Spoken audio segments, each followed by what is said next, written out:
Content in this video may trigger you if you're a pansy, a feminist, soy boy, a white knight. So if you require a safe space and you don't know the real definition of tolerance, I suggest that you turn off this video and go find Drag Queen Story Hour somewhere. You might enjoy that better. GL, how you doing this Friday? I'm good. I'm good. Good. Yeah, looking sharp, my friend. I see you got the nice F-boy haircut going.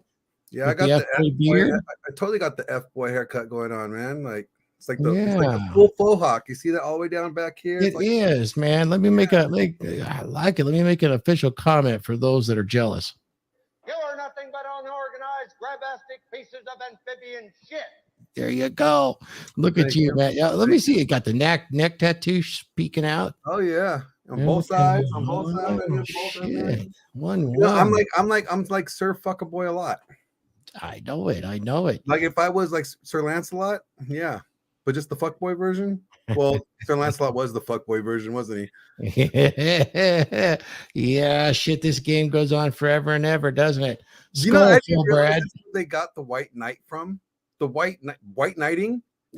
From Lancelot. Like I did not realize. Shit, huh? Yep, he was the White Knight out of King Arthur's Round Table. I did not realize that. The original sneaky fucker sex. Yeah, like he's the one that cheated with Guinevere. Was it him cheating with Guinevere? Or he cheated with her. Well, she basically gave him the poon behind Arthur's back. Who's the chooser? Oh, exactly. Yeah, he was an accomplice. I would say maybe Lancelot was or no, you know what? Arthur was a ride or die bitch. Because he ended up loyal. He cucked. Arthur was loyal. He was loyal to like all his people. Yeah. You know, too bad his woman wasn't loyal. Speaking of loyalty, here's your number one fan there, GL. Actually, she's your number one fan. Okay. No. Like she barely comments on my stuff. It's gonna take both of us. Yeah, Star. How you doing? She rarely she comments on my stuff every once in a while, but like she comments on your stuff. So therefore, like I'm just the addition. Like I'm just like the when she comments on my stuff, it's like charity. Star's good people. So you know what? You know who did hit me up though? Who? Paula. Or Pam Paul. Oh, good. Paula Wright. Paula Wright, the comedian, evolutionary psychologist from the British Isles. Yeah, yep. Monday, I think we're chatting. I think that's the goal. Are we making fun of you? Oh yes, dear. We're gonna talk some massive shit. Never. He might, but I wouldn't. You know, I wouldn't to your face. I'll do it behind your back though. No, I'm kidding. If anybody knows, I am the biggest tease in the world when it comes to the ladies. And I got no problem with that. That's true. It is true. Yeah. But it's fun. It's all good natured, you see, because I enjoy it. And I really enjoy those ride or die chicks. You know, ride or die, kind of ride or die women are interesting because, you know, Glenn, I've known a few. I might even have a few still in my life. And ride or die chicks or women are pretty damn interesting. You know, because they come in kind of two flavors, I'm thinking. And the flavors are, you get the ride or die chick that's all about you, and she is absolutely satisfied and fulfilled putting that role in. And then you kind of get the ones that are wannabe ride or die chicks that tend to have that borderline personality disorder, where they kind of love bomb it and play. They play that version of a ride or die chick, but they really aren't. And a lot of times you found out that the bear trap or the honey trap has been closed on you far too late. Now, they disguise themselves as ride or die chicks, Glenn. And GL, I think you might have known a ride or die chick or two in your time. And when you get them, you don't really want to get rid of them. It's that second version that kind of disguise themselves as a ride or die chick. We're not talking stalker here. Oh, I got me a ride or die. Yeah, ride or die is pretty good because here's one thing I noticed. I'm just going to go ahead and stream for us. Add to the stream just the definition so we know what we're talking about tonight, because we'll have a really fun conversation. Oh, well, thank you, Star. I don't seem to have too many troubles in that area, and I have I enjoy all those conversations, every last one of them. And today, so let's go ahead and add to the stream. I'm going to try looking here. Ride or die chick from the Urban Dictionary is a girl who is down for her man in any situation. When this kind of biblical, wouldn't you say? Shield Maiden are like that too. Yeah. A girl who's not afraid of throwing down side by side with their man. Would you say that if I'm being handed the magazine to my AR during the and she's keeping my ammo full and in my hand during the zombie apocalypse, that might be a ride or die chick right there. Or while you're changing mags, she's sending shots down range. Oh, I'll go even further than that. She'll do anything, right? With her man, Yep. she's only even if she's with her man. Let me read it. A girl who's not afraid of throwing down side by side with her man, even if she's the only female. Let's stop right there. What if she's not the only female? She might help me finish off the other girl, maybe. That's a real right. Or she might recruit the other girl for you. Oh, well, we're going to have to go there in a minute because she's the girl who rides in the passenger seat with the tea heat ready on her lap and knows all the targets. A ride or die chick, cooks for, cleans for, entertains her man by any means necessary. Star, are you that girl? I see that you'll load the mags, but what if I'm in need of unloading something particularly special? Would you assist me with that? Sometimes I have to empty all of my magazines and all of the shots need to be fired. And there's not enough targets. Yeah, because you could end up getting prostate cancer. Now, come on, we're trying to have fun with this language. Here, I know. You don't have to go that far, but okay, let's do that, man. I'm just saying, I'm looking out for your health. Personally, you're older than me. You got to really unload your mags. I'm looking out for you. Some of us shoot blanks, brother. Some of us shoot blanks at our age, all right? But guess what? We got an unlimited supply, and we got a minigun that'll pump 4,000 rounds per second. How about that? And so the ride or die chick, and here's the thing. Feminists really hate ride or die chicks. They really, really do, because I think they represent something that's very primal about that woman that stands by her man no matter what. And it's like the queen, that she stands by her emperor or king. Yeah, like we call them ride or die. They call them pick-me's. Well, it's interesting. They do, but they're also going to go, I'm going to show you that the language is being turned on its head right now. And that ride or die is being redefined. And I'll show you where it's at. And I'm surprised you don't know, but I think you might. Okay. So where did ride or die actually come from? If you look at modern, talk about like, Bonnie and Clyde, you could go to like Tupac. Yes. Well, before that, about it, all I need in my life is me and my girlfriend. That's right. Ride to the very end. Just that's me correct. and my girlfriend. And then you got the Locks and Dragon, Eve. They made a song called Ride or Die Chick. I actually have it, it came way before then. You look, it came through the biker culture. 1%, 1%ers. Glenn, let me see your cut. You got your name on your cut, master. You still don't have that thing glued on, do you? Master. Remember, you said you're going to give me this like special glue. Yeah, the glue. I think I can find it. Yeah. Any hoosers. Yeah, no worries. Anyway, yeah, it does come from the biker, and then Wikipedia goes right through the origin on the biker culture, but it really translated into hip hop. What do you think about it? Oh, shit. But it really translated beyond that. And I noticed as I was going through, going to talk about this, we got some supporting videos that are really interesting. We'll really get into, but I go to something like the ride or die chicks, and there's these articles that are really crazy because they're kind of in that vein where they kind of roll around what a ride or die chick is, but they add this feminist twist to it, where, yeah, she can joke with her friends and she'll watch sports. But one thing I noticed, they always go around the one part of biker culture and hip hop culture where this ride or die thing is known for, you know.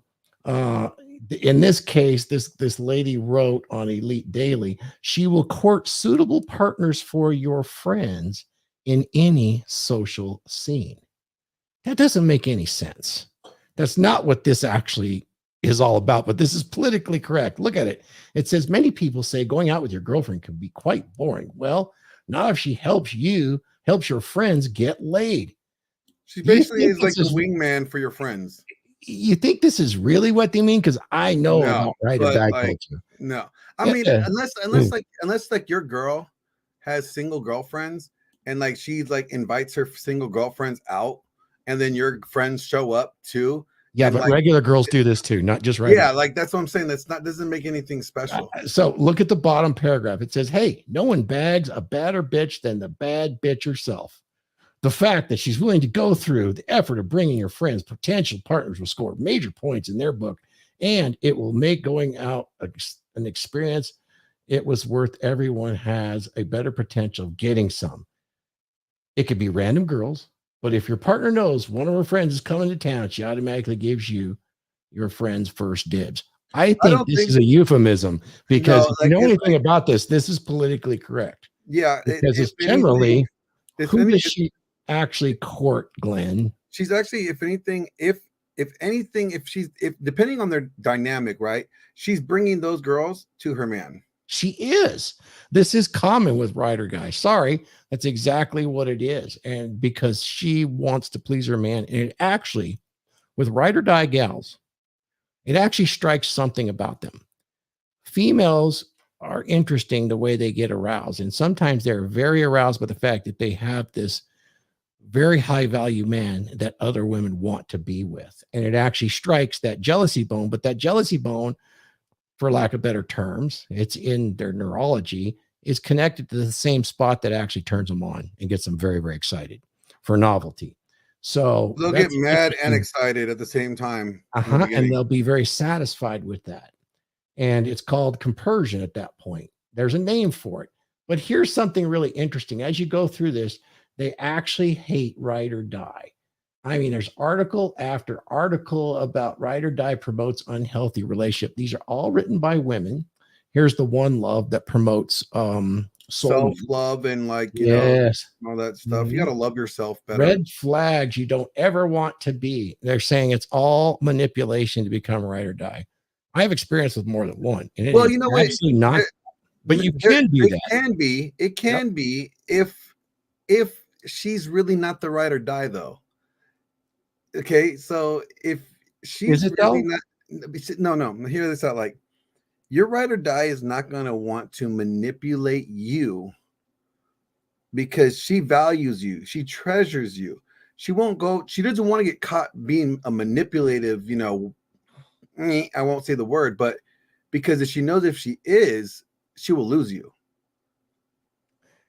Because that level of trust that you give your ride or die, you don't give to anybody else. Like that is like so. Right. That's a level earned. So her losing that, It's unfathomable. yeah. So I don't see now if you are not the ride or die, if she's pretending to be your ride or die, Mm-hmm. she will manipulate you. She will manipulate you to think that she's your ride or die. Mm-hmm. Yes. So what is the real test? Interesting, interesting. Well, we'll get to that real test in a moment. We have some videos on whether your girl's a ride or die girl.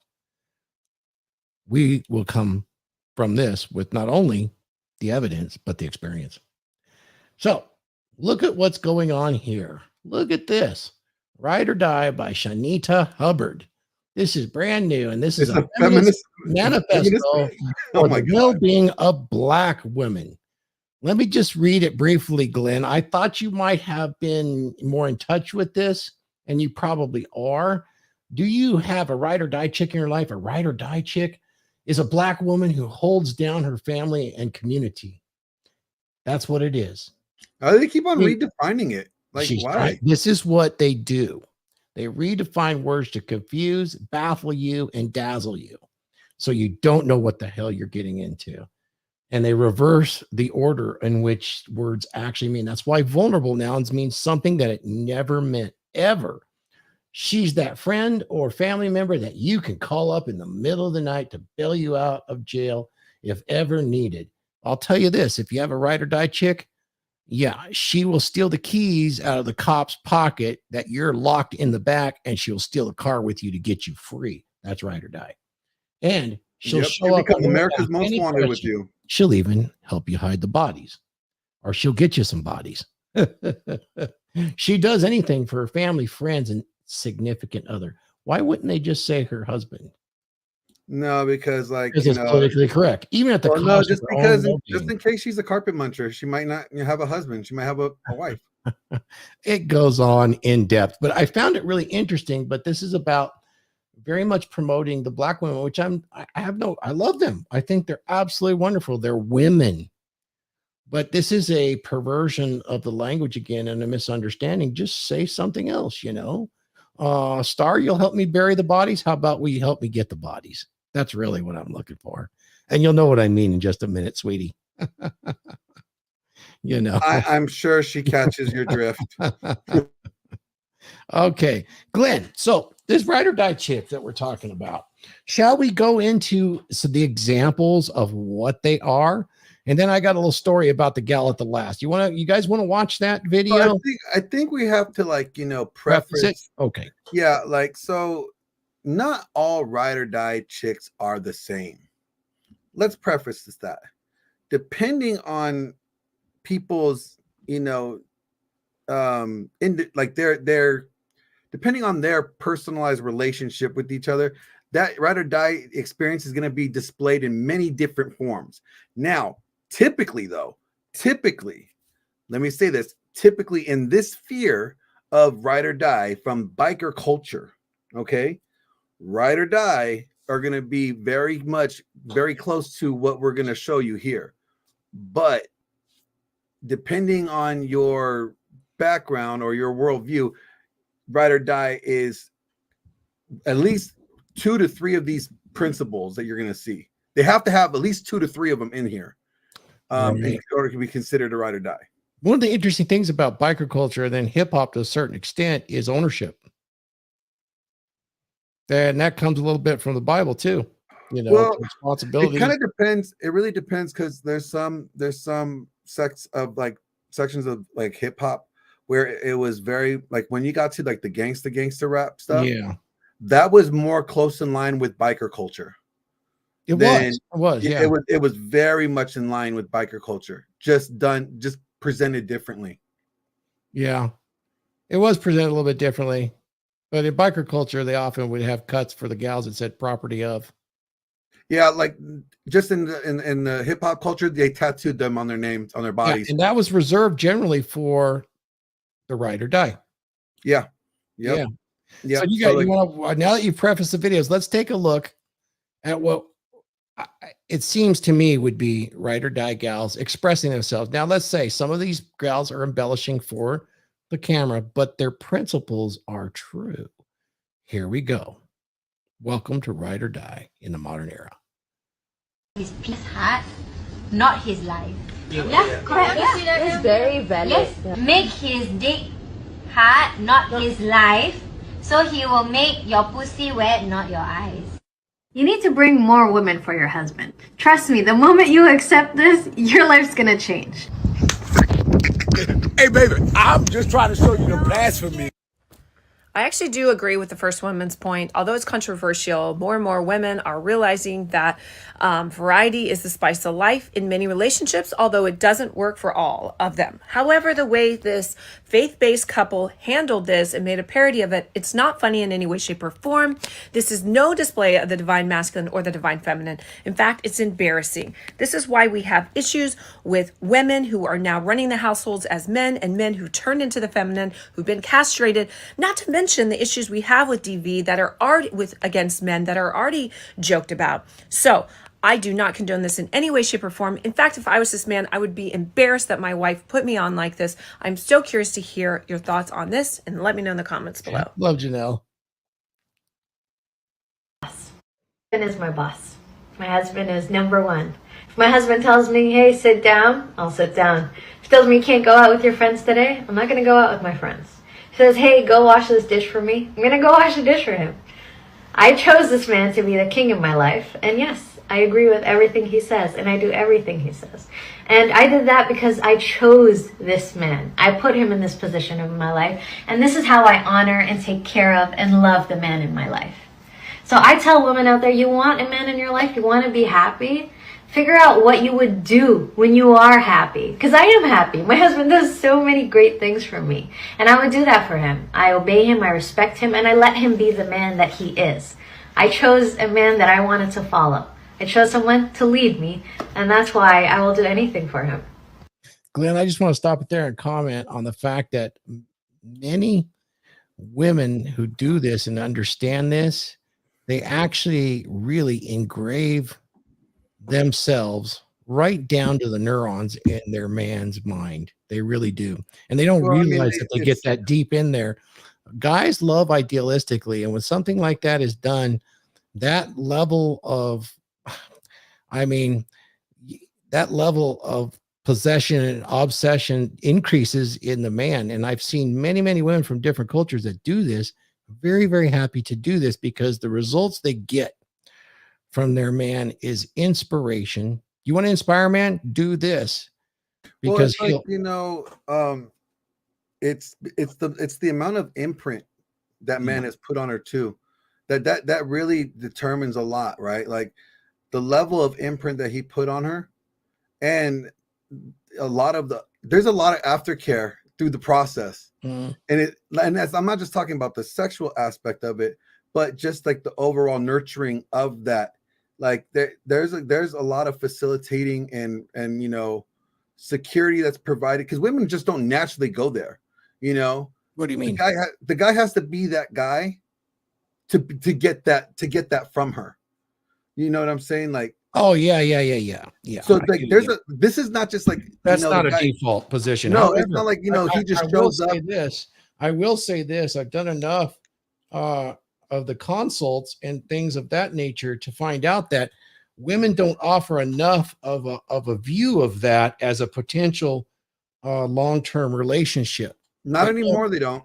No, they don't offer it in any way, shape, or form quick enough to keep a man's interest. No, it has to go along with all of it.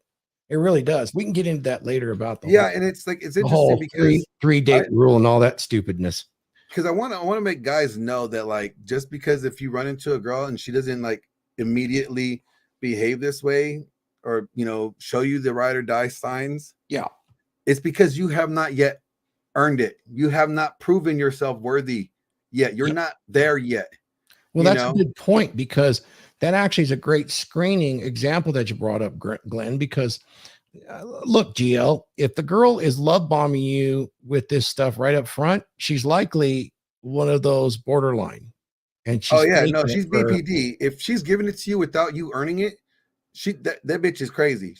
That's crazy. Right. Because this is actually, when you saw that girl, she was happy. This was an exchange that fulfilled her deeply. And it didn't happen immediately. And that's the part about they're building a house essentially from the foundation up.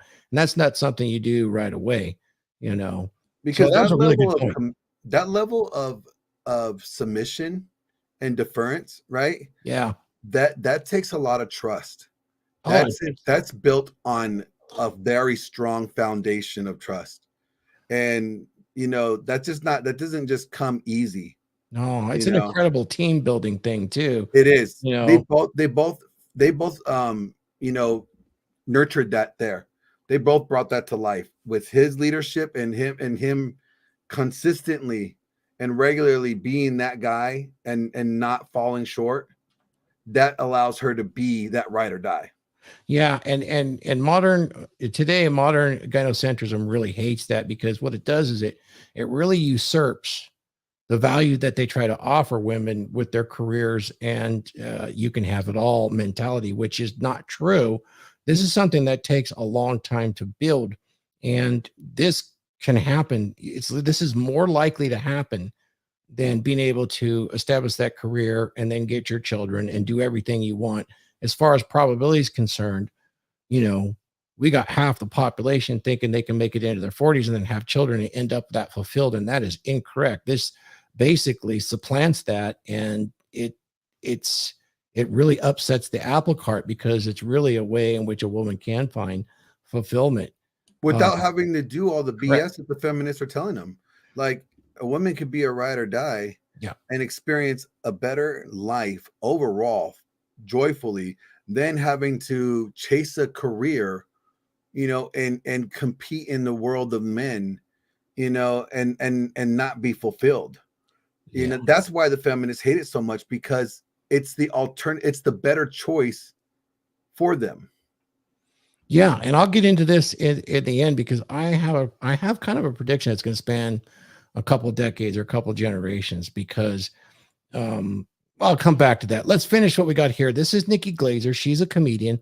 I'm a fan of comedy, and way before COVID ever went, I've seen this gal at least 3 times. And I can tell you what she has here is genuine, but she's kind of turned it into making herself popular too. So, but you know, I can't blame her, because you could see it is genuine. But here's the point.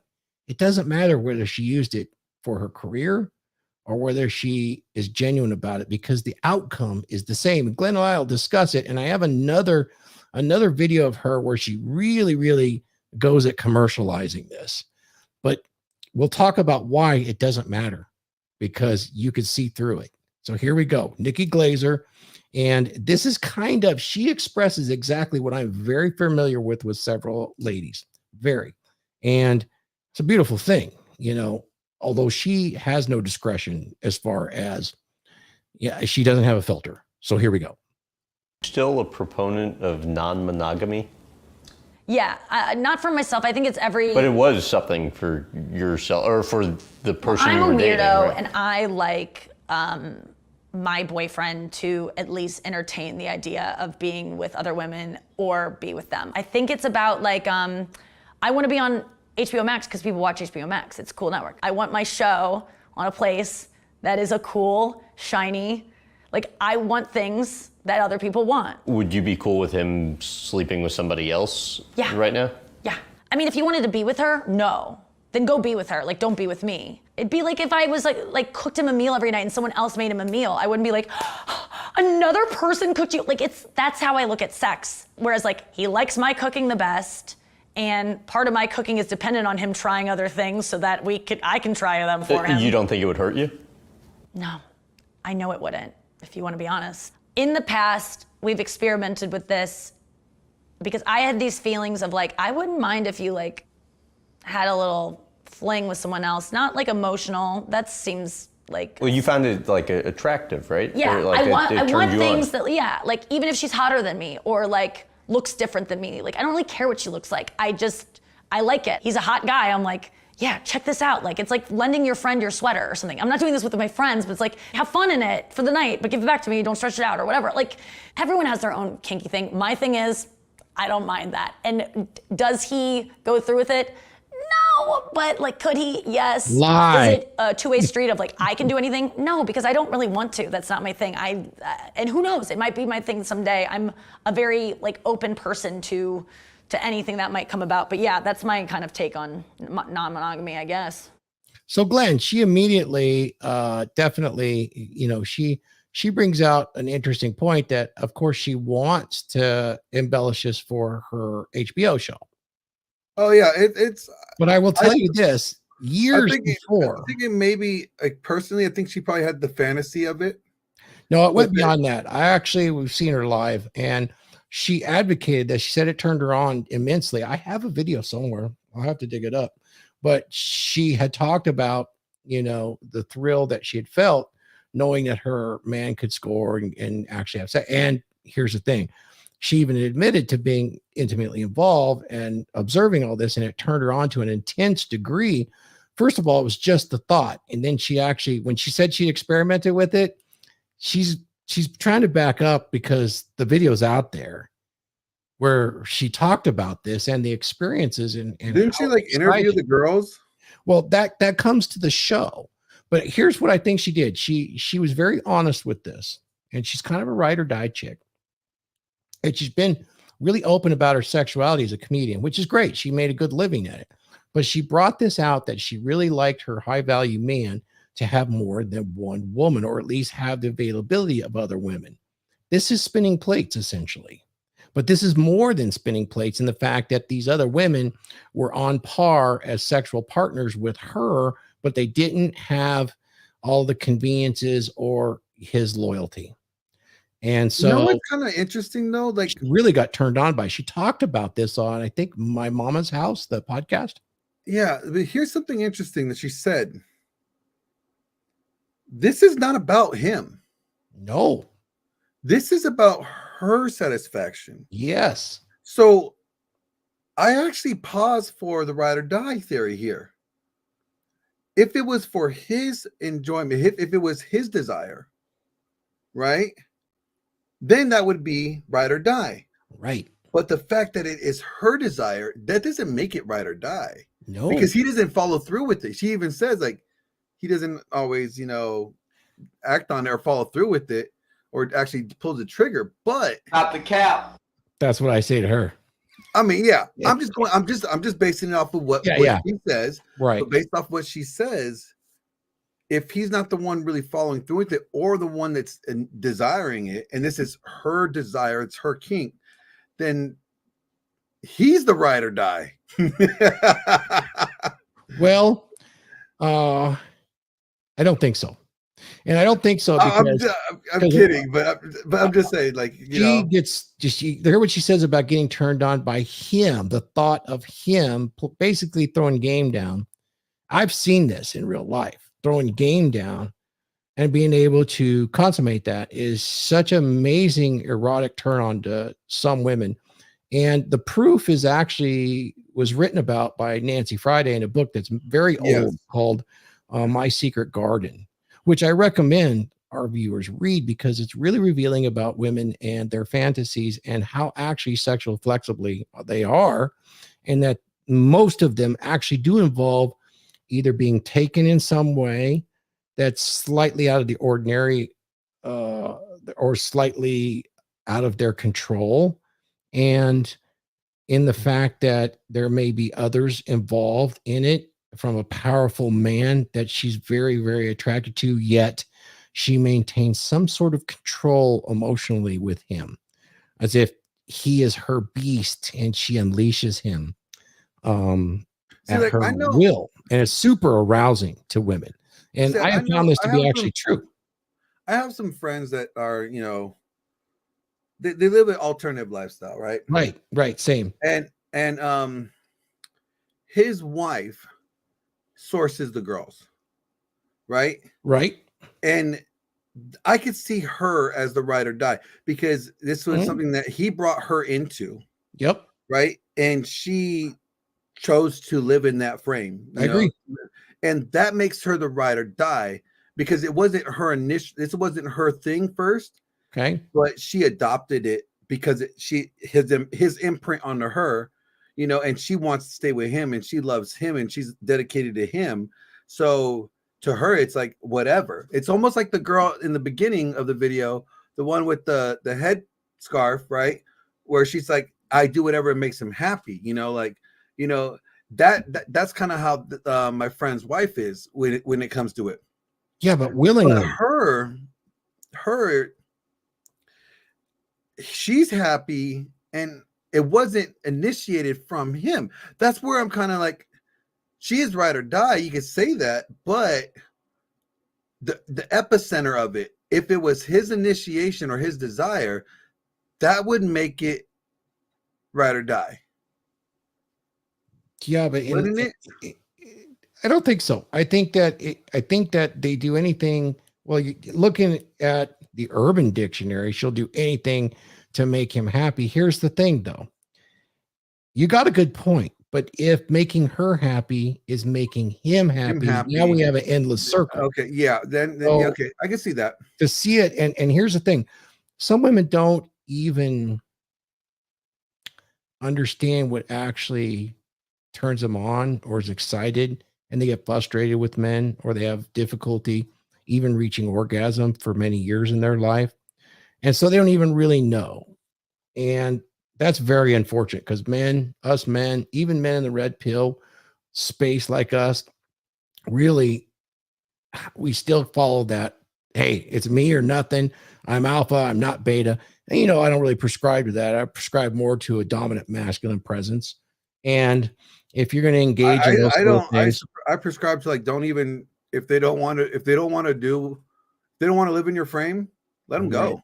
right, And exactly. I want to comment to Star here. Remember, Star, I said in the beginning Mm. that what you're about to see here, it doesn't classify all ride or die. Okay, that depending on the couple's relationship makeup, it's going to determine. That's why I said they have to have at least one of these things or two of these things.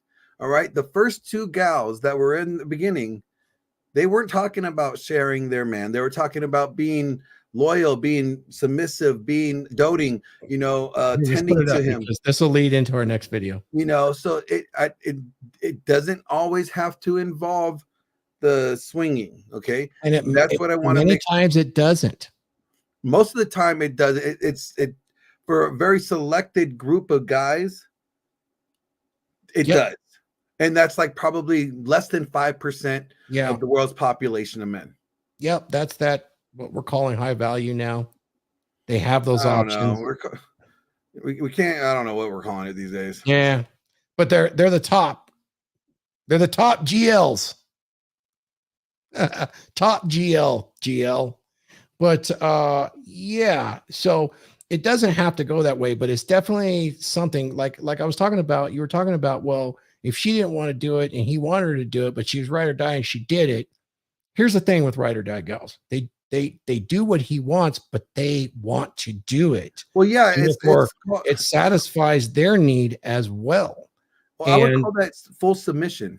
It is. It's full submissiveness. Definitely deference, and it's the ability to further than that. It's further than that because there's obedience and there's submission, right? Obedience is doing something. Yeah. But submission is the desire to do it. Yeah, but it's not against her will in any way. So deferring to that, it's really teamwork. I mean, this is going all the way. It's like it's just you and me, babe. And if we're bringing concubines into it, I'm in control of it, and that's the girl, and that's what we're talking about. This is pretty crazy. And so I want to address Star in that. Yeah, there's ride or die chicks that don't do that because it's not a part of them. But this is a big part of explaining that psychology and also that behavior. And I want to look back to Nikki because she's made a living doing this, and she has. I'm telling you, she's made this she's kind of backed off like, oh, I'm just doing it for my show. I'm here in California. I get it. I'm a fan. I've been out there. I've watched her shows. I'm getting a lot of flack from the feminists. That's what's happening. However, she's pretty damn open. I've seen her around, and without going too far, let's just take a look at some of her. Hopefully we won't get sidetracked from this, but these are some clips from Comedy Central through HBO. Is it Hollywood? No, it is Hollywood, but no, this exists. She's Hollywood. Yeah, she's doing Hollywood with it, but no, it is not. And this is the ride or die mentality. Here we go. She's gripped into a reality that exists with these ride or die folks. And especially with the gals. Now, what she's portraying is that she's doing all the screening for her man. And Glenn and I'll probably agree on this. That to me and Glenn, that's very masculine behavior. Oh, I lost Glenn. So I'll just keep going. Yeah, sometimes we lose Glenn for some reason. He's a little heavy-handed on the buttons, but we'll get him back. Don't you worry. My GL will be right there. There he is. So Glenn, what I was telling the folks was that, she touched on the truth, but for us, her going out there and finding gals for her man. And I've heard red pill guys do this. And hey, if it works for you, that's great. I find this very uncommon, and it's actually masculine behavior, in my opinion. I mean, I can see why it's masculine behavior. You want her gaming the gals because that's what was happening in that video. I know it was a setup. Here's the thing. here's the thing why I can understand this stance here, because it minimizes the threat for her. She's processing out the threat, you know, beforehand. So one, it doesn't, this is why I say she's not a ride or die. Okay, because if a ride or die would trust him without anything, Exactly. so she's really not a ride or die. This is I for agree. her desire. This is her thing. You know, a real ride or die would not have a problem with the guy, you know, doing this. Okay, now, Star, I'm gonna throw something out to you for this, and I want you to look at it in this sense because you could understand this. Now, in the Bible, men were having multiple wives. Okay, so I would like you to, just for this, the tenet of this is that what she's doing basically is interviewing a potential wife that he's going to be bringing in. Just think about it from that premise, because that's the closest thing to what they are displaying here that I could actually bring, you know, frame up, because that's kind of like what would be equivalent to it, but they're doing it for casual infidelity, you know, sexual immorality, sex, whatever you want to call it. But it's the same premise of it. Like, she's vetting the girls that are going to be coming into their home. It's almost equate to like the wife is vetting the other potential wives that her husband is going to have. Okay, I suppose. And just for sake of argument, you mute yourself, Glenn. I mean, I'm doing it for, because when you look at it, when somebody that doesn't come from the worldview, when they see that, it just shuts them down, and they won't be able to comprehend what was the story that you're trying to, you know, tell them that's going on, right? Because all they just see is what they have to reject. But if you take it from something that they understand, like the Old Testament, how men had multiple wives, it's kind of the same process. If you looked at it this way, just the wife is picking the wives instead of Abraham going out and getting new wives. Yeah, I would predict that Abraham threw down the game and not the wives. Oh yeah, for sure. This is because, and here's my real world examples from the men I know. And okay, yeah, like the Mormons, is that the men that I know that are successful today in a similar circumstance, that live a similar life, and their actual ladies are very much like Nikki, are very turned on. One of the biggest parts for them is the fact that their man is so capable that he can throw down. And you notice she even said a little bit of a truth. Even if she was prettier than her, she wanted to know that he could score that woman and even go that far. And it turned her on immensely because she had more of an emotional bond with him. Well, it also secures that social proof. And it also secures extra resources for her at a fundamental level, because here's this other woman that could potentially help her with children, other such things. This comes from a very, very primal level. And a lot of folks will say, no, my moralities get in the way. Well, as a non-Christian, it's easy for me to just push them aside and look at the facts and look at evolutionary psychology and see that there was some advantage to this, as expressed by the ability of women to pass their DNA along and have had children 98% of the time. And I was incorrect the other day when I said it was 67% of men pass their DNA along. Oh no, I have to back it out. It's 47%. What do you think, Glenn? So if that's the case, that's a low number. Then you have to understand that what Nikki is broadcasting here is not talked about, but it is acted upon, whether in the open or not. And there's something there that triggers that. And that's what we're talking about today, because we can see it more openly with ride or die women. They'll do anything for their man. So we kind of get that expression and get to see it that way. And of course, we're having some fun with it. We're always a bit tongue in cheek here, you know, literally. Maybe it's tongue in multiple cheeks. I don't know there, Glenn. SpongeBob SquarePants, you know. Butt cheeks or cheek cheeks? Oh, Glenn, you know. Yeah, I was, yes, Star. I was shocked. I thought it was 67. I had read several articles and I was corrected. And I looked at another source. But it's not that important for relevance. Even at the 67%, it expresses exactly the same thing that I just expressed. Are you prepared to take in empirical reality or objective reality in that women are very sexually flexible and that for the majority of our existence, most men had several mates? Now, I will tell you this: serial monogamy is extremely successful and serves women's interests. It will be fought for forever because, as it's lined out today, serial monogamy is the best possible outcome for women. It produces the most offspring for them. It gives them the most control over the birth right now than any other method. Serial monogamy. We do not have lifelong monogamy, my friend. Well, You fool yourself. I have a great passage to like correlate this to. Oh So, man, you're gonna make me dig out my Odin's Bible. no, check this out. So this is in like Genesis 30, verse 4. All right. And this is when like Rachel, who was married to, I think it was Jacob, right? Rachel married Ross. No. We're not talking about friends. And so Jacob had like multiple wives, right? I think he married the two sisters. He married two sisters. One was the ugly one and one was the pretty one. You know, And Wraith married two sisters. Did he really?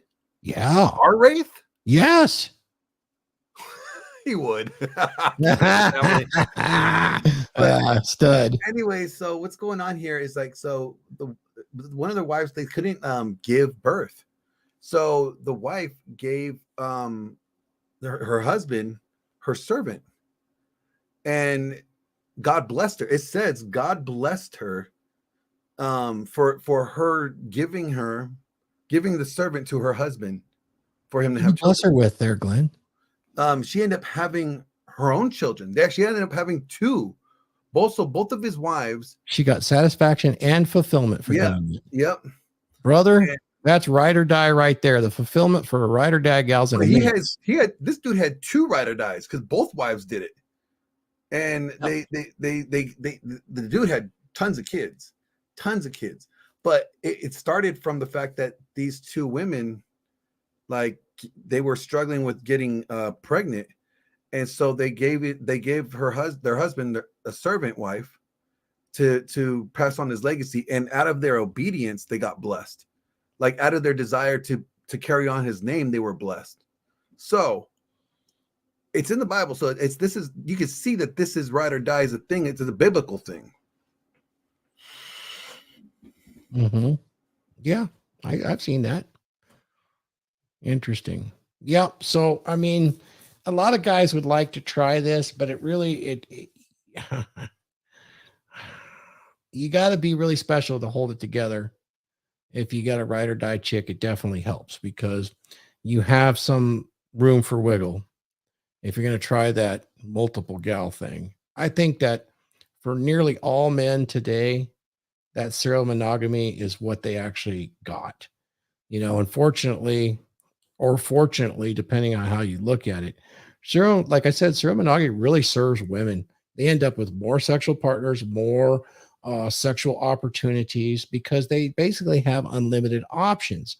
It's that old axiom that the PUAs used to say to try to explain to men how women are so different. You take a man and you walk him in to a bar loaded, a club right there. You know, he's dressed to the nines. He looks like a stud. Have him stop and shout at the top of his lungs, I am ready to get fucked. Who's going to fuck? Who am I going to fuck tonight? Right? I did that once and the whole bar left with me. So, well, most of the time you're going to get crickets, except maybe for the gay dudes, right? That's what I said. I didn't say what kind of bar it was. I didn't say what kind of bar it was. Now, you get your average or even a 4 woman who has a couple nice clothes, slightly dim, and she goes in there and rides out the bar and says, I am ready to get fucked. Who's going to start? The whole bar is empty. They're closing that place down for a video. Men don't have the same level of sexual control. It's way too they have to capitalize the They opportunity. have no threshold. Well, the There's no thirst floor. is far different because we're expendable. We don't carry the burden of potential death with a pregnancy, you know. Not that that's always the case, but it is much more difficult. That's why it takes a guy who can offer security and provisions, and that is not as common with men. Therefore, the women line up to get the security and the provision from that guy that does that and can also turn them on sexually. They're happy to share that guy. What is it always said? Who was it? Was it Now, was see, it Rossi or was it Roosh that said, I can't remember. I 5 gotta push minutes of back a little alphas bit. or 5 years of beta? Oh yeah, no, I'll push back on that though. I don't think that they're happy to share that guy. I think that they're willing to, and then they might find happiness When they within become it. happy? That's Yeah, true. yeah. That's true. I I think don't that's think probably I more don't true than think not. I would say like, most women are not excited and thrilled about it at first, I agree. but they grow on them. Not only does it grow on them, I think that it intrinsically there is a path that's been set aside by evolution for that to happen. Therefore, when it's done for a bit of time, it fits much more into their long-term satisfaction and fulfillment. I think you're dead right, Glenn. Yeah, and I think again, guys, you need to realize that not many guys do this or get this, and this is not common. No, Okay, it's not common. The individual that this happens to is so rare. Okay, Even in the countries where this is the norm. Exactly, and this is not an everyday occurrence. So don't think that you could go in there and try to test to see if your ride or die is really your ride or die to that level. And there she is. There's my girl. She finally late. My ride or die finally shows up. Late as hell. Oh well. Stop the cap. Late as hell. Yeah. So who does the recruiting, Coco? You didn't catch any of this. We'll save that for another time. But I think that when you're scaling it, when you're looking at it, what we were showing, yeah, to most men that's unrealistic. That's unrealistic. That's something that they're trying to just get a girl that actually you mean in practicality. In practicality, I think most men are just trying to get to a point where they can just get a girl that treats them with respect. But 100% want it. Yeah. Oh, they totally would want it, but they're just happy if a woman treats them with respect at this point. They don't know how to actualize that. They're happy if a woman would even come close to even moving the air around their pee-pee. Yeah. Did I tell you that sexless marriage is actually a form of sexual immorality? Sexual immorality? Yeah. Well, I'm not a Christian, so please educate me, Pastor GL. Man, so I was like doing some research and I was like, getting into it, and I was like, sexual immorality. They define sexual immorality inside the marriage and outside the marriage. Outside the marriage is having sex when you're not married. That's fornication, right? So inside the marriage is having an affair, so sleeping with somebody that's other than your spouse, right? In the context, because remember in the Bible times you could actually have multiple wives. So so if as long as they were your wife, one of them. So if I'm biblical, I'm legal. No, you're still sinning according to the Bible. I'm sorry, but no, I want to take it up with Odin. I don't know. Talk to Odin about it. I don't know what you guys got going on over there, but but also, so adultery is a sexual immorality within the marriage, but holding sex from your spouse is actually a form of sexual immorality because you are not allowed. It says that your body is not yours; it's theirs. So you can't withhold it from them. I did know that, yeah. And then if you withhold it from them, that causes temptation, and therefore you have caused sexual immorality. And Jesus says in Matthew, I forgot what it was, Matthew, I want to say 19, he says men could only divorce their wives due to sexual immorality. So let me ask you about this though. So therefore, if your wife's not putting out for men though, right? Divorce. No, it's only for men. No, it says he can't deny his dick either. Whoa! Hold the horses here. What if he can't get it up? She's allowed a divorce? No. Oh, wait. Sex doesn't happen without the dude. Yes, but so it's the willingness. It's the willingness, right? So if he can't get it up, and he's still offering it to her, he's doing what he can to fulfill. So it's her problem if it's just a little earthworm. Yeah, exactly. That's not, doing it the deed. And again, in the biblical times, it never says a wife could divorce her husband. That's what I meant. So if he doesn't perform, it's only a husband could divorce the wife. So if he doesn't perform at all with her, she can't. That doesn't apply to her. Interesting. So I guess there was the way that they worded it, though. There probably was no oral sex back then either, right? I don't know. I wasn't there. But you know what? The way that they worded it is that you can't withhold her conjugal rights. So like you couldn't just marry her and then never, have sex with her. You know what I mean? Like, well, yeah, because it is a primary need, and they did recognize that there's human needs, and they wanted that you had to fulfill within the confines, right? Yeah, you had to fulfill those. So basically, what it's stating is that because the egalitarian modern day woo-woo spiritual stuff, from the church puts all the power and the authority on the woman. So if you're not a good servant leader, she don't got to open her legs for you. So let me ask you, let's have some fun. Does a servant leader eat the box? Oh yeah, he's definitely eating box. What about the he's in the groceries too. He's in the back door too. Does the red pill eater eat box? I mean, the red pill leader eat box? Of course. There's a lot of guys in space that say it is submissive and inappropriate to eat the box. I say that you are not a true high value alpha DMP super red pill in control of full submission unless you're a master boxer. You know what? Here's the thing. And guys that say like you don't care about her, like you're an idiot. You're a complete idiot. See how long that lasts. Okay, see how long you keep them around. And you know this. And I am a trained hypnotist in this. You realize that at that point, right before the O, there is a flow state.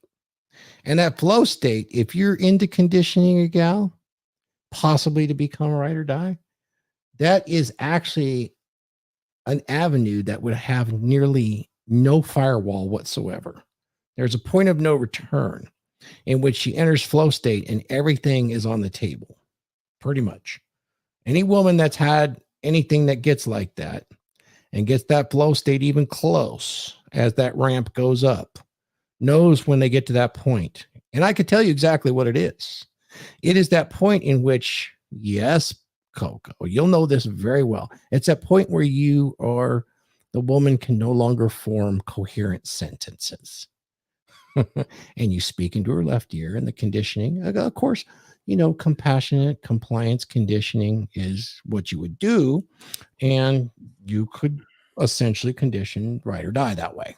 I had to tell Coco like to stop being a heathen and stop calling me God all the time and Jesus, because like I don't want a lightning bolt or get struck, down, because every time it's like, oh my God, I'm like, I'm not your God, but I'll take it. I hear that all the time because I am a God amongst men, though. Oh, yeah, you're Thor, so I'm just. It's hard to live up, but it's kind of hard because when I got to give myself my own, they ask everybody on all these panel shows, Glenn, what is your SMV? 1 to 10, girl. What is your sexual market value? Are you a 1 or are you a 10? They all answer 10. None of the girls are ever honest, Actually, you know what? Did you watch last night's Access Vegas? Yeah, I did. But I'll comment. How many of them said 7? How many said 6 or 7? Well, the cat's out of the bag. But for me, when they ask me, I got to answer. I'm a 4.5. I'm old and I'm a God amongst men, so I can only compare myself against other gods. So what are you going to do? Where's the half God? It's not even fair to compare against humans. So. Star's a 1 just to be disagreeable. Well, that's all right, Star. Well, you just want to go against the pack. She wants the sympathy. Star needs a little sympathy. We'll give you a little sympathy, beautiful. She just wants to go. She just wants to be different. She wants to stand out. She wants to be the red umbrella in the I sea know of it. the black ones. The purple cow. Right? Well, at least you didn't say you were a unicorn, because we know here on the Trident that all unicorns are actually rhinos, because unicorns don't exist. Nobody wants a rhino. Yeah, and we got a plethora of dumpster. Are we going to be doing the dumpster rhino thing? Because I'm dreading that one. We don't have to. I really don't think. I just just the thought of just it. Because you don't, just because you saw the pictures of Lizzo. Yeah, like I can't stomach that. I just can't. Like I'm not. Well, you know the guy that goes into the bar. They said like that can't like that actually can hold himself from thirst. That's me, because I am so petty. Like I'm shallow how times 10. Like no, you can ask Coco. Look at Star. She knows dumpster rhinos. You ever go to Walmart? Lizzo's big and beautiful. No, they said beauty is in the eye of the beholder. I think it's skinny and sumptuous. Do you know they said beauty is the eye of the beholder? Yeah, whoever said that didn't have to hold her. Fucking deep. They said beauty's in the eye of the beholder, but whoever said that didn't have to hold her. Ah, there you go, Glenn. Yep. Yeah, no doubt about it. We'll have to, just for you, Glenn. We'll get some really nice photos of Tess Holiday and Lizzo. Lizzo did the naked thing. They always get naked. Yeah, that's what they do. If they want attention, they get naked. They want to protest, they get naked. They want to start a war, they get naked. You know. But you know what? But it's our fault. We're so damn thirsty. I mean, could you not look at a naked woman? I can't. I have to. I have no choice. The switch gets flipped. I mean, like you can't either. You can't either. Yeah, you have to look, but that's why when you looked at Lizzo, you got sick. It's like, oh God, what was that? But you had to look, didn't you? I just like noticed. I just like, oh my, like I didn't go searching for it. I didn't search for it. I heard about it, and then somebody sent it. Somebody sent it to me. Like, can you? Oh, my buddy James sent it to me. He's like, can you believe this? And I opened. I'm like, oh man, why? Oh, Coco, when you were 25, you were certainly at least a 9. That girl's still a 10. Yeah, Glenn knows what's up. Well, yeah, because, you know, I would never deem a woman a 10 unless I was sleeping with her, because you got to know that last little bit. That's right. You know. Oh, we're having way too much fun. It's the curiosity. No, it's not the curiosity. It's just the fact that, like, you know, we're men. We're men. We see skin. We're gonna look somewhere. Star, men are so. Women will never understand. You won't. You'll never understand. You won't have the level of hormones in your body at the right combination that would work. Men, I will describe it in the most ugly terms possible. The majority of men they'll basically eat the peanuts out of your poo to look to see where that poo came from for a woman. Why do you think there's OnlyFans? Glenn, it looks like you might have sniffed a little of that, a little too much. No, that's just too much. But it's true though. It's true. It is true. It's true. It's true. Men will just. And you know what? I have to say, Glenn, I don't like it. I wish we weren't, because we'd probably have a better. We'd probably have a better shot at relationships. You know. No, I think when you actually have a DMP. Yeah. Okay. I think when you have a DMP, you actually have that under control. I think you do. I think you could actually. I think you could have the willful power to not act on it if you choose to. But I think most men don't want to choose to. When you have enough options, that becomes more. Man, a guy that's in the desert that has no water. See, that's different. That's different. But like you see what I'm saying? Like, but the average guy in a normal scenario, if a guy with a DMP like is around beautiful women. Okay, look at Mark Sartain and Rollo. They're in the room every night or every other Thursday with tons of attractive women in there, and they're not like panting like dogs, Yeah. They have it's just they have it under control. They have there's no need to. Coco, I'm sure he would pick the raisins out of it to see where it came from you, girl. I know he'd do it. I know where it came from. I stuffed it in there. Exactly. Now, here's the thing. I'll answer Star in a minute, but I love Coco, but I'm going to call you guys out. Glenn, where is it here? Did she take it out? Oh no. Here we go. Where's Coco's comment? Coco. I just saw the comment. Coco, seriously? I'm going to let Glenn tell you. You know what? She's not wrong. She's actually not wrong about this. Why? Because when I met her, she was actually too damn skinny. and so there was times like in her younger pictures, she was really, really skinny. That it was almost like for 50 cents a day you could feed a child just like this, and just having some like Sarah McLachlan song in the background. Heart of an Angel. No. Yeah. No, 23 is the hottest. You can't compete with it. Now, we have to discount, technology that might be in place that could increase hotness over time. But just you against yourself, no makeup, nothing, middle 20s, girl, that's where men in general have their strongest drive. They really do.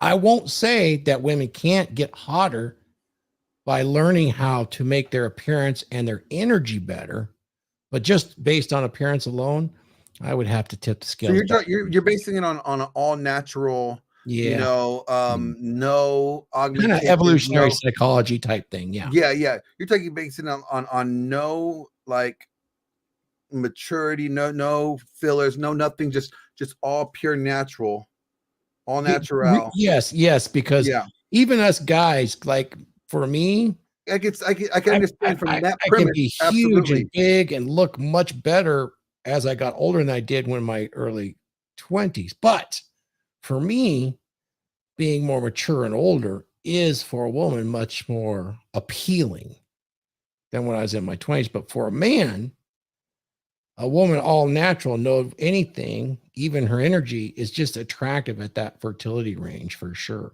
However, I will put the caveat out there for her that, you can learn to do a lot with your sexual energy that does make you hotter, and it's not from experience, but it is from the fact that you're cognizant of your femininity, more so as you get older, because guess what?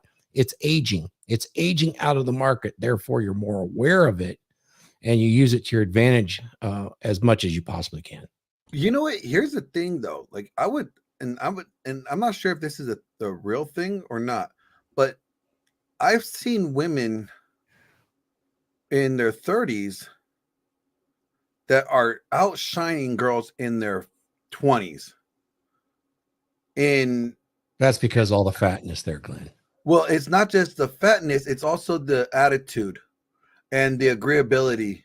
Okay. Do you know what I'm saying? Like, yeah, personality wise and the conditioning. Personality wise, I see the girls on like the whatever podcast, and I'm like, absolutely not. You know what I mean? Like, yeah, but if you didn't have to talk to them, you didn't know their personality. No, I'm just listening to them. I'm just like, absolutely not. Just like the way they look, no. But then, you see like the girls that were on like, Mike Sartain and Thor or in a Rollo show. These girls are all over 30 for the most part, or they're in their late 20s, 29 and stuff. And they look better than the girls that they were there. Now, although those are models and stuff like that, it's still a little, I don't know. Coco, it doesn't matter what age you are. You would be a standout beauty in my book. I promise. She's already a standout beauty in my book, still to this day. That's why she has my name tattooed on her ass. Glenn, you want to answer this one? I already did. This one I've been working on for a very long time. That's why she said. That's what she said. Oh, thank you. Okay, good. Because I already addressed it. It's a dominant masculine presence. And you know what's funny, Glenn? When you describe what a dominant masculine presence is to a woman that's open and understand it's not domineering, but it's a presence that's felt, they understand it because they use language all the time, emotional language that puts it back out, which is he's vibing, he's taking up the room. There's a vibe. I notice it. Oh, I could feel it. Or it's like it's that they end up understanding it's that need for them. Like they very comforting consume them in a like lot of a ways, drug. too. It's like a drug. And it's comforting too. A lot of Yeah. people, a lot of men cannot pick that up right away. That is something that has to be developed. And you know Whereas what? there are certain Here's- natural attributes to our physique that work well with Men notice it too, though, but we They don't. do. Most guys don't understand what it is. Most guys don't catch it. I've noticed. Like, you could be in a heated debate or a heated argument with somebody, right? And the guy is almost acting as emotional as the girl in the argument. Yeah. And if you go in there poised and you just set it straight, Yeah. without, he is still wilding out, but she notices it and she steps back. Yeah. Like I've witnessed that on debates where I'm debating something and they just the girl will step back out of submissiveness, but she was like, oh, somebody's here that actually is authority. It's interesting. Yeah. Man, we beat up the ride or die women today. We had a lot of fun with it, a lot of tongue in cheek, made some fun, good jokes. I hope we got some grains of truth out there because there is a real component to what we spoke about today that's worth understanding, because if you can get that level of satisfaction and commitment from a person, particularly a woman, and you're a guy out there, it's very enjoyable. Not the ones that have the borderline personality disorder, but ones that are really into that and want to be your woman. So much so they want to take your name on, and they're happy to express the fact essentially that they're your woman, which is a form of ownership. Really, I'm proud that he is my man. We even use language that expresses ownership today, yet we frown upon it publicly and that's not what it means. But it really does mean that level of commitment is so great that you're taking on his name and his legacy, and you're a part of that essential, machine moving forward. His DNA coupled with yours. That's a pretty hefty thing to take on. And it, much like Glenn said in the Bible, women are rewarded for it, are blessed, right? Blessed, is that how you said it? I think they're blessed in all cultures when they take it on like that. There's something built into them that satisfies them with that family that they can achieve from that. And with that, what do we got? We'll just do our last ones. All right, man. Let's go ahead and get us. Oh, you got something you wanted to put up? Glenn, what are we doing? Can't hear anything. Glenn, everything's muted. Did you want to do something? I didn't see the private chat. Oh, no, I didn't send it in the private chat. I was going to just play the ride or die song, the ride or die chick song. No, you get us demonetized. We are standing monetized. Let's don't do that. Thank God it didn't even play. I forgot you're monetized. Let's write us out with tomorrow, because tomorrow's show is going to be great. What do you say? You want to go out with a promo for tomorrow? There we go. There's your promo for tomorrow. You want to go out with our promo of emotional availability tomorrow and feel good words for girls? Yeah. You want me to throw up the one with Rollo too, or just throw in for tomorrow's show? Do you have a promo for Rollos? Yeah. Why don't you add it up into the video clip? Cool. And then we'll roll with both. What is the following week is? I'm waiting to see what the following week is. Following week what? What we're doing. Well, I know you want to do one in a couple of weeks, right? You're going to host? Yeah. Yep. We got quite a few options in the can, We can talk about it and see what we want to do on the panel show. Who's going to be there? I think we should do. Well, you know what? Are you loaded? Did you get it loaded? It's loading up right now. The following week, I'm gonna bring up Iron Disciples if they're available. That's the show I want you to host Yeah. it. I want you to get the topic, and I'll put together a thumb, and we'll do it. Oh, and I met a guy, a black guy that's read, you know, in RP space, new to RP space, and he's not new. He's been there for a while. He actually has more. He's like almost like 6,000 followers. Met him. He's trying to find a community. So I told him to come check out the show tomorrow. Tune into the show.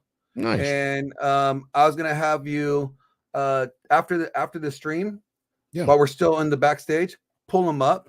So because he wanted to chat with you about joining becomedurable.com. So the dragons. Yeah. Yep. And you know, I was gonna have him use my code, but he wanted to have him use your code. First. Dude, we need to start putting your code out there. Yeah, so all the guys. He wanted to talk with you first, though. So I wanted, like, yeah, I could facilitate that. Like, Thor shouldn't have a problem with that. Good guy. Talked to him recently. He reached out to me, so pretty solid guy. But let's go ahead and play tomorrow's clip first, and then by that time, you'll have the other clip ready. Yep. All right. I'm just gonna go ahead and sign off myself, and we'll take you and me out, and we'll start playing the clip. How about that? Until next Trident, come and join us on the Dragon Ship tomorrow. Let's go.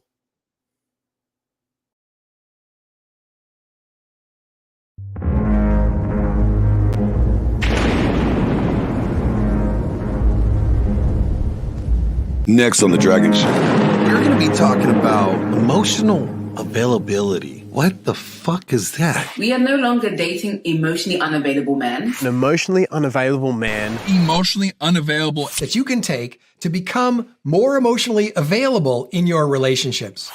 What's good, YouTube? This video is going to be about the emotionally unavailable woman. Now, wait a minute. Now, that is worth watching. Make sure you tune into this Saturday so you can learn what this whole emotional unavailability nonsense is. Before your girl gets you watching some dude with a man bun and some tight jeans tell you how to be more emotionally available.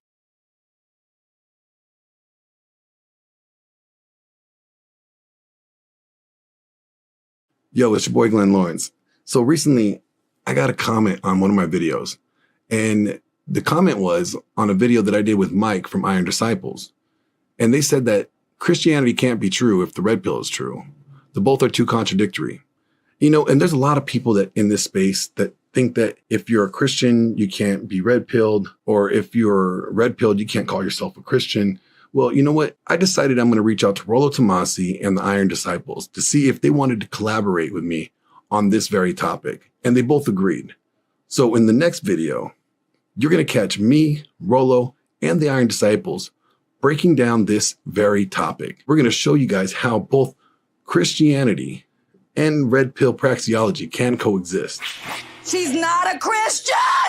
How you can have a biblical worldview, but also a red pill lens. Care of them. Red pill, a lot of the right problems, wrong conclusions, wrong solutions, void of the gospel. I know, it sounds crazy. Ruslan, Hafiz, take some notes. I'm sure you guys are going to have a few rebuttals, but don't worry, we'll be ready for you. So stay tuned. It's going to be an epic video you're not going to want to miss. Dear Mr. Christian.